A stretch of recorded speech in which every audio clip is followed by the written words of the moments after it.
नमस्कार, मैं Satish Kumar Mishra competitive English tutorial के यूट्यूब चैनल पर आपका हार्दिक स्वागत करता हूं। एक बार फिर से हाजिर हूं आपके बीच स्पेलिंग डेडिकेटेड लेसन लेकर। और जैसा कि मैं पिछले वीडियो में 2 अक्षर और 3 अक्षर, मात्रा और बिना मात्रा दोनों तरीके के नामों को अंग्रेजी में लिखना सिखाया था। अब इस वीडियो में हम अनुस्वार और चंद्र बिंदु वाले शब्दों के नाम को लिखना सीखेंगे और जानेंगे कि इनके लिखने में कौन से नियम और नियमावली का हम पालन करते हैं, क्योंकि ये जानना भी बहुत जरूरी होता है कि कहाँ अनुस्वार है तो कहाँ हम कैसे किस तरीके से उसका ट्रांसलेशन करें ताकि हमारा वो जो भी हम लिखें वो सही तरीके से उसको लिख पाए। जैसे आप देखिए यहाँ रंग, मैं पहले यहां रफ करके थोड़ी सी बात चूंकि इसमें समझाने वाली बात है। रंग, एक बार मैं आग्रह करूंगा कि यदि आप इस चैनल पर नए हैं तो प्लीज इस चैनल को सब्सक्राइब कीजिए, लाइक कीजिए, कमेंट कीजिए। आपके कमेंट से मुझे ये आइडिया मिलेगा आपकी जरूरत, आपकी आवश्यकता और किन किन क्षेत्रों में आप, और हो सकता है कुछ जो विद्वान होंगे उनके सुझाव भी मुझे मिलेंगे और उनके सुझाव को भी मैं अगली आने वाली वीडियो में शामिल करने का प्रयास करूंगा। तो प्लीज इसको सब्सक्राइब कीजिए, लाइक कीजिए, कमेंट कीजिए। अब हम बढ़ते हैं अपने वीडियो पर। रंग, आप अगर देखें तो यहाँ रंग हम कैसे, अनुस्वार जो है इसकी अंग्रेजी मैंने बताया था, अनुस्वार की अंग्रेजी होती है AN। अब रंग लिखना है तो र का होगा R, और अब अनुस्वार, चूंकि र पर ये अनुनासिक है, इसकी उच्चारण नाक से होती है और इसकी अंग्रेजी AN होती है। तो र के बाद हम सीधे ग पर नहीं जा रहे हैं, र और इस पर जो चिन्ह है ऊपर बिंदु, इसकी उच्चारण की भी अंग्रेजी हम लिखेंगे RAN, और तब हम आते हैं ग, और ग के आगे हमें नहीं जाना है और यहीं पर हम रुक जाते हैं, इसलिए इसके आगे कोई ई वगैरह नहीं लगाएंगे। ये हो गया रंग, और बिल्कुल यही फॉर्मूला सभी जगह आएगा।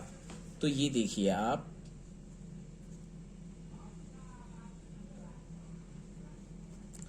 रंग, र आप उसी तरीके से लिखना है। कंस, क का अंग्रेजी के, इसके बाद अनुस्वार का उच्चारण है और अनुस्वार का अंग्रेजी होता है AN, और यहाँ दंती स है S, कंस। आगे हमें लिखना है पंख, प का ऊपर बिंदु है अनुस्वार, और इसकी अंग्रेजी ही होती है AN, और फिर KH, पंख। उसी तरीके से गंगा, ग और इस पर बिंदु है, बिंदु का अंग्रेजी AN, और G, और इसमें A की मात्रा है तो यहां तो मात्रा देना पड़ेगा, क्योंकि ऑलरेडी इसमें हमने A है, अंत में आ की मात्रा है। आगे हम बढ़ते हैं। रंजन, तो र, और अनुस्वार की अंग्रेजी हो जाएगी AN, और ये ऑलरेडी रन, यहाँ वॉवेल भी आ चुका है, और ये अन जो है ये एक तरीके से आधी उच्चारित होती है, लास्ट में एन पर जाके रुक जाता है ये। अब हम आगे यहाँ पर जे लगा सकते हैं, जे, और ज से आगे बढ़ना है, और ज का उच्चारण पूरा है, ध्यान रखिए, सरला वाला उच्चारण यहाँ नहीं है। रंजन, यहाँ ज पूरा कहते हैं और ज में अ है, तो यहाँ हम ए लगाएंगे और अंतिम एन पर जाके रुक जाते हैं। न आधा होता है, ना लिखा पूरा जाता है, पर उच्चारण एक तरीके से आधी जोर दे करके इसकी होती है। न के पूरे उच्चारण का आधा जोर ही यहाँ लगता है, इसलिए न पर रुक जाएगा। बिल्कुल उसी तरीके से क बिंदु है AN, च का हो जाएगा CH, अब फिर च पूरा उच्चारण हो रहा है तो यहाँ ए मात्रा हम देंगे च, और फिर एन, कंचन, चन, च पूरा हम पढ़ रहे हैं। बिल्कुल उसी तरीके से पंकज, PAN, और क का उच्चारण पूरा है तो 9 मात्रा होते हुए भी यहाँ पर ए लगेगा, कोई मात्रा नहीं है इसलिए भी ए लगेगा, और उच्चारण भी पूरा हो रहा है और यहाँ पर हो जाएगा जे, पंकज। फिर उसी तरीके से नंदन, नन और बिंदु का अंग्रेजी हो गया AN, नन हो गया। फिर डी और द पूरा उच्चारण हो रहा है इसलिए यहाँ ए भी लगेगा इसका, और एन नंदन। आगे हम बढ़ते हैं। खां,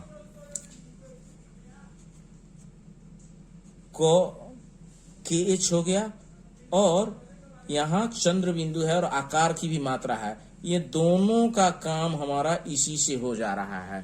खान, यहाँ पर ये ए आ के लिए भी आ गया और चंद्र बिंदु का तो है ही। खान हम ऐसे लिखते हैं।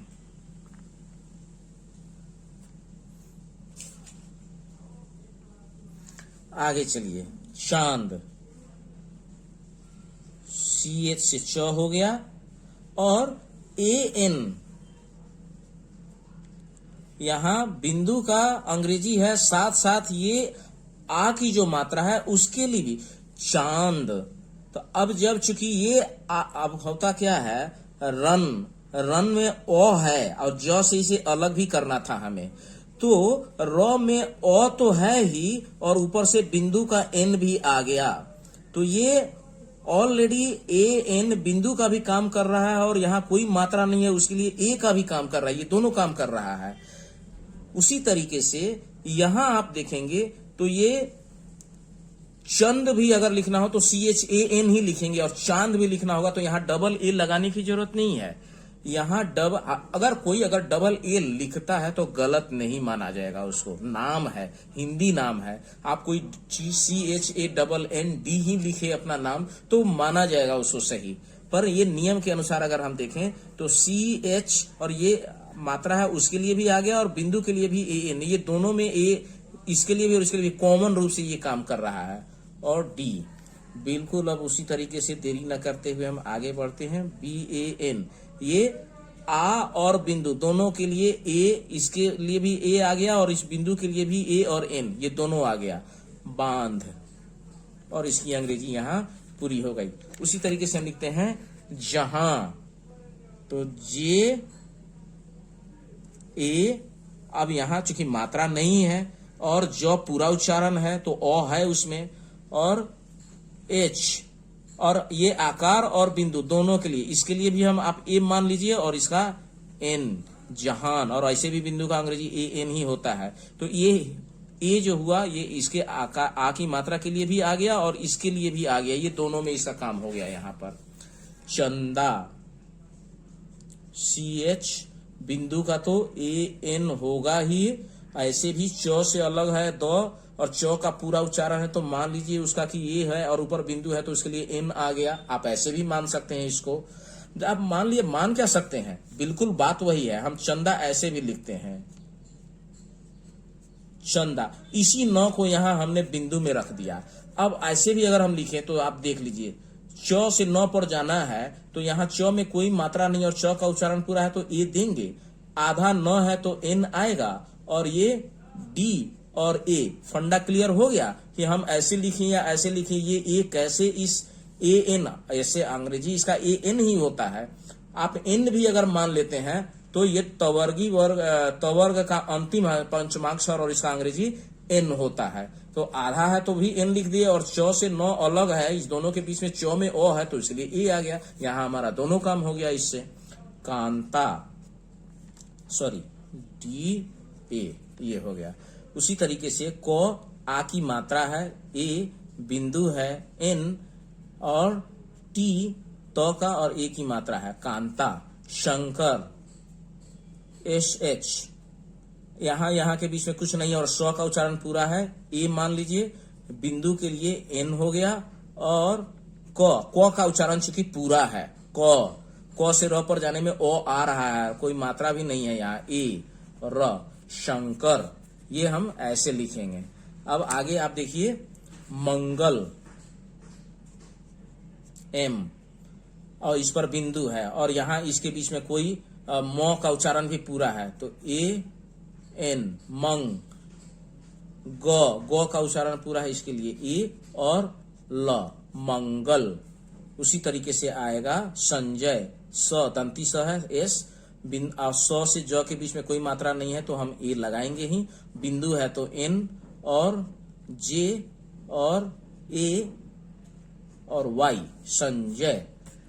मैंने इस वीडियो को समझाने में दो बात ध्यान में रखा। पहले हमने कहा कि अनुस्वार का अंग्रेजी या जो भी है अनुस्वार, इसका एन होता है। बिल्कुल सही है कि इस अंग्रेजी एन होता है। और मैंने इसको दोनों तरीके से बताया कि आप कांता ऐसे भी लिख सकते हैं और कांता ऐसे भी लिख सकते हैं। ये भी तरीका है लिखने का। तो अभी क्या है कि हम आधा न लिख करके इसको बिंदु के रूप में यहां रख देते हैं। अनुनासिक ऐसे भी ये पंचवर्गीय पंचमाक्षर जो होता है वो अनुनासिक होता है।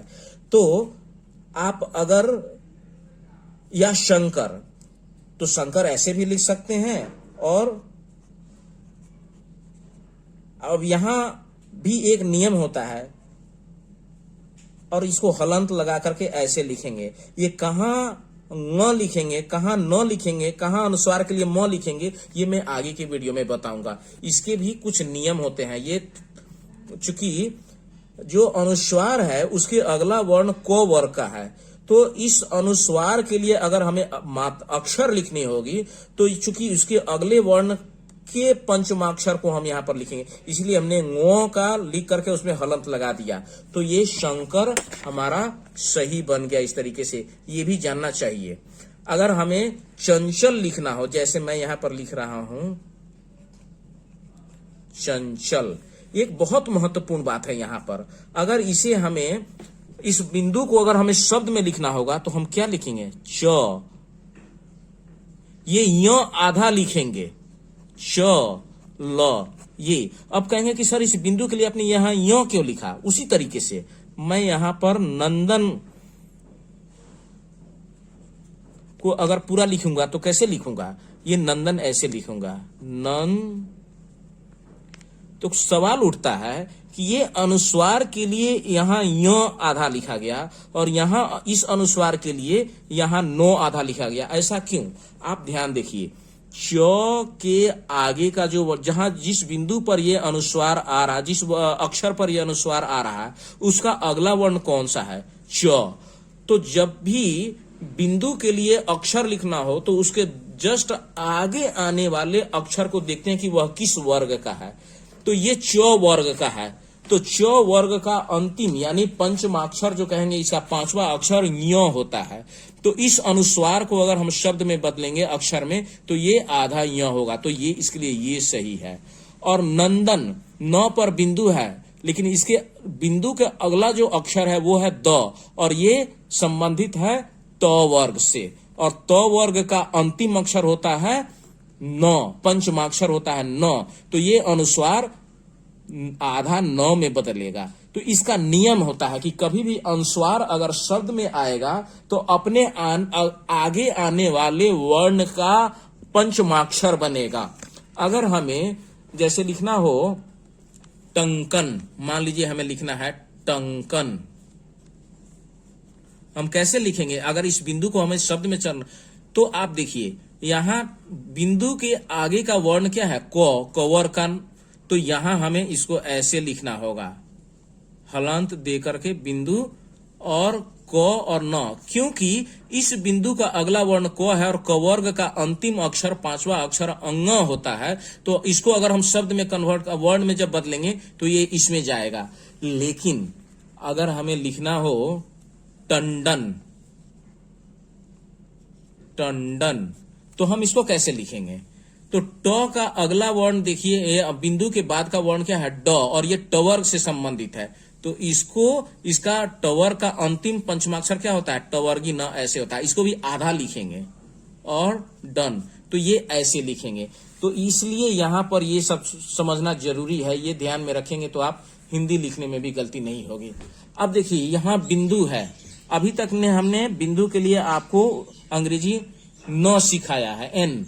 अब आपको मैं सिखाऊंगा ये बिंदु चंपा। आप देखिए दो तरीके से लिखा गया है। इस चंपा को समझना बहुत जरूरी है। ये चंपा और इसका देखिए अनुस्वार को जब मैंने अक्षर में बदला हुआ तो यहां म है। इसका कारण जानते हैं क्यों? क्योंकि च के ऊपर अनुस्वार है और अनुस्वार के बाद का आने वाला वर्ण क्या है? प, और ये पवर्ग से है और पवर्ग का पंचमाक्षर क्या होता है?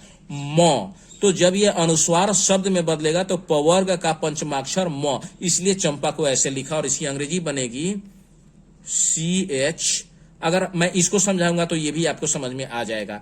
मैंने वैसे भी अनुस्वार का अभी ए एन समझाया था, अगर ये नहीं बताता तो आप हो सकता कि यहाँ ए एन पी ए लिख देते, तो नहीं। आप देखिए अनुस्वार का उच्चारण में अगर मुंह खुला हुआ है तो अनुस्वार की अंग्रेजी एन होगी। अगर मुंह खुला रहे, मंग मंग अन का उच्चारण जब हम करते हैं तो इसमें मुंह खुला हुआ रहता है, तो इस अनुस्वार का अंग्रेजी एन होगा। लेकिन यदि इस अनुस्वार के उच्चारण में हमारा होठ बंद हो जाए तब यहां इस अनुस्वार का उच्चारण एम होगा। ऐसे भी यहां पर देखिए च से म पर जाना और यहां कोई मात्रा नहीं है, इसे इसको अलग करने के लिए हमको ए लगाना ही पड़ेगा। और म है ना तो एम। अब बाकी तो पी ए आप समझ ही रहे हैं, आप इतना तक तो आप जान चुके हैं मेरी पिछली वीडियो देखने के बाद। तो ये देखिए ये चंपा, यहां एन लगाएंगे तो गलत हो जाएगा। अगर बिंदु भी रहे, मैं इसलिए इसको बताया शब्द को लिख करके कि ये अनुस्वार शॉर्ट फॉर्म है पंचमाक्षर का। क वर्ग, च वर्ग, ट वर्ग, त वर्ग, प वर्ग, ये 5 वर्गीय व्यंजन है। तो वर्गीय व्यंजनों का जो अंतिम अक्षर होता है वो अनुनासिक होता है और उसी को हम बिंदु के रूप में लिखते हैं। तो च के ऊपर अनुस्वार है और अगला वर्ण प का है, इसलिए इसका उच्चारण म के जैसे होगा। म के उच्चारण में चूंकि ये ओष्ठव्य है, इसका उच्चारण ओष्ठ से होता है, इसलिए इसमें मुंह बंद हो जाता है पूर्णतया। चंपा, म के उच्चारण में यहां मुंह बंद हो जाएगा। तो जिस अनुस्वार के उच्चारण में मुंह यानी ओठ पूरी तरीके से बंद हो जाए तो आप हमेशा याद रखिएगा वहां अनुस्वार का अंग्रेजी एम होगा, और जहां अनुस्वार के उच्चारण में मुंह खुला रहे वहां अनुस्वार का अंग्रेजी एन होगा। ये ध्यान में रखना है। अंबा, अब यहां तो विशेष बताने की जरूरत ही नहीं है, ये कैसे अंबा बन गया ये आप समझ गए। फिर उसी तरीके से अगर आप देखें तो मैं आपको यहां समझा रहा हूं खंभा। खंभा कैसे लिखते हैं, खंभा बिंदु देकर के भी लिखते हैं और म देकर के भी। तो के एच ख के लिए हो गया, और चूंकि यहां इसके बीच में जाना है तो यहां मात्रा लगेगी ए, और एम बी एच भ का होगा और आ की मात्रा लगी हुई तो खंभा। अब मुझे लगता है कि आपको आसानी से समझ में आ गया। उसी तरीके से आप देखिए, आपको समझना है रत्ना। अब यहां देखिए बीच का जो अक्षर है ना वो आधा आधा है, तो जो आधा है और उसके बाद रत त पर तो हम रुक ही नहीं रहे, सीधे न पर चले जा रहे हैं। लेकिन र से त के बीच में जाने में अ है, र का उच्चारण पूरा है, तो हम पूरा उच्चारण जब भी होगा तो ए लगेगा। और उसके बाद में टी, ये ऐसे भी आधा है, उच्चारण में भी आधा है, और एन ए रत्ना। फिर हमें लिखना है सत्या, एस ए सौ चूंकि पूरा उच्चारण है, टी आधा भी है और उच्चारण भी आधा है, और वाई ए सत्या। अब देखिए अन्ना, तो ए आधा न है तो एन तो होगा ही, और फिर दूसरा न है तो उसके लिए भी एन आएगा, और ये आ की मात्रा हो गई तो अन्ना। अब इसी तरीके से लिखना है हमें मन्ना, तो मौच की उच्चारण पूरा है तो ए लगेगा, आधा न है तो एन लगेगा, पूरा न है फिर एन, और यहां आ की मात्रा है तो मन्ना। अब आगे आप देखिए बच्चा, बी ए, ब से यहां जा रहे हैं तो ब का उच्चारण पूरा इसलिए आधा, तो यहां ए लगेगा। फिर सी एच आधा है और इसका आधा ही अंग्रेजी, यहां सी एच हमने लिख दिया, और फिर आगे सी एच च है और इसमें आ की मात्रा है, बच्चा। अब ये देखिए संयुक्त अक्षर है, प में र लगा हुआ है, तो प में जो पहले लगा हुआ है, प्राण में आ की उच्चारण बाद में आ रही है, र पहले आ रहा है, प्र, तो ये ही यहां पर आएगा। यानी प के बाद र ही पहले आ रहा है, तब आ रहा है, प र आ। यानी इसके उच्चारण को अगर हम हिंदी में लिखें तो इसका उच्चारण देखिए हम कैसे लिख रहे हैं। इसका उच्चारण अगर हम वर्ण विच्छेद करेंगे तो इसका उच्चारण होगा पहलंत रहलंत जोड़ आ, तब ये बनता है प्रा। तो ये जिस तरीके से है उसी तरीके से इसकी अंग्रेजी भी चलेगी। प र दोनों संयुक्त है तो पहले प र की अंग्रेजी आएगी और तब आ जो है उसकी मात्रा की अंग्रेजी, इसीलिए हमने यहां ये लिखा, और आ है ए और एन, ये बन गया प्राण। अब हमें लिखना है लल्ला, लौ का उच्चारण पूरा है और मात्रा नहीं है यहाँ पर, और दूसरा आगे फिर व्यंजन है तो इससे अलग करना है, ए लगेगा। ये हाफ आधा लौ है तो एल, फिर पूरा लौ है उसका भी एल, और इसमें मात्रा है ये लल्ला। उसी तरीके से देखिए रंभा, अब यहाँ बिंदु है और अगला वर्ण भ है और ये पवर्ग का है, तो पवर्ग का है और इस अनुस्वार के उच्चारण में मुंह बंद है, तो हम र और यहाँ अनुस्वार का अंग्रेजी ए एन न होकर के ए एम हो जाएगा।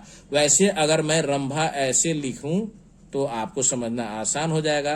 र और म पर जाना है, अलग है, यहाँ र भी व्यंजन है, म भी व्यंजन है, र का उच्चारण पूरा है तो ए तो लगाएंगे ही। म के लिए एम हो गया और बी ए से भ हो गया और ए की मात्रा लग गई, रंभा। उसी तरीके से देखिए त्राण, टी, अब इसमें मात्रा तो में भी र संयुक्त है तो त्र एक साथ आ रहा है, आ की मात्रा है ए और एम, त्राण। कच्चा, के, अब इस क से यहां जाना है, ये तो लगेगा ही, फिर सी एच, फिर सी एच ए, ये कच्चा हो गया है। आगे देखिए, अब हर शिकार की मात्रा है हरी, तो ह का उच्चारण चूंकि पूरा है और इसमें कोई मात्रा नहीं है तो ए लगेगा। अब र की अंग्रेजी आर और इसमें छोटी ई की मात्रा लगी हुई है, इसलिए आप हमेशा एक चीज ध्यान दीजिएगा कि व्यंजन की अंग्रेजी पहले लिखते हैं और उसमें लगे हुए मात्रा की अंग्रेजी उसके बाद। ऐसा नहीं है कि छोटी ई की मात्रा इधर से लगी है तो पहले आप आई लगा दीजिए, आप बाद में आप आर कर दीजिए, ये गलती मत कीजिएगा। व्यंजन में स्वर की मात्रा लगती है तो व्यंजन पहले लिखते हैं, ऐसे भी हम पहले र लिखते हैं तब इसमें मात्रा लगाते हैं, तो पहले र लिखेंगे, अब मात्रा की अंग्रेजी बाद में लगाते हैं, इसलिए मात्रा की अंग्रेजी भी हम बाद में ही लगाएंगे। रवि, र कोई मात्रा नहीं है तो ए देंगे, और व यहाँ भी हो गया और ये इसकी मात्रा लगी है छोटी की तो ये बन गया। शशि, एस एच कोई मात्रा नहीं है, ए लगेगा, और फिर एस एच और छोटी ई की मात्रा की अंग्रेजी आई होती है। मनी, एम कोई मात्रा नहीं है तो ए लग जाएगा, टवर्गी न का तो एन होता ही और छोटी ई की मात्रा लगी है तो आई, मनी। आगे देखिए शिवा,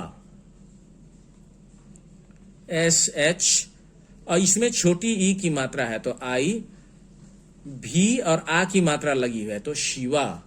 आगे देखिए भी छोटी ई की मात्रा लगी हुई है, आई, एम, म से ल पर म का उच्चारण चूंकि पूरा है ए लगेगा, और ल, विमल। सरिता, स का उच्चारण पूरा हो रहा है इसलिए और लगेगा, फिर आर, र में छोटी ई की मात्रा है तो आई, फिर टी और आ की मात्रा है तो ए, सरिता। बिहार, पहले ब है तब हम छोटी की मात्रा लगाते हैं आई, फिर ह आ की मात्रा है ए और र, बिहार। फिर उसी तरीके से लिखना है सीता। अब यहां देखिए आई, टी, ए, देखिए मैंने बताया था बड़ी ई की मात्रा की अंग्रेजी आई भी होती है और डबल ई भी होती है, हमारे यहाँ चलन में ये है, कहीं कहीं डबल ई लगता है, अगर नाम में कोई डबल ई ही लगा करके अगर सीता लिखे तो हम गलत नहीं कहेंगे उसको, लेकिन ये चलन में है। कबीर, क का उच्चारण पूरा है और यहाँ कोई मात्रा नहीं है तो ये लगेगा, ब और फिर बड़ी ई है आई, आर, कबीर। उसी तरीके से रहीम, आर कोई मात्रा नहीं है ए, ह, एच बड़ी की मात्रा है आई और एम, रहीम। तो ये हमारा हुआ। अब अगले वीडियो में हम सीखेंगे हर्षिकार, दीर्घकार। ऑलरेडी ये वीडियो लगभग 24 मिनट की हो चुकी है तो वीडियो लंबी हो जा रही है, क्योंकि बात को समझाना, अगर अब ये नहीं समझाएंगे तो आप अक्सर अनुस्वार का कहाँ एन लिखना और कहाँ एम लिखना आप कंफ्यूजन हो जाएगा। अंत में मैं फिर कहूंगा कि आप इस वीडियो को लाइक कीजिए, सब्सक्राइब कीजिए, शेयर कीजिए और अपने महत्वपूर्ण सुझाव कमेंट के माध्यम से हमें जरूर बताइए। धन्यवाद।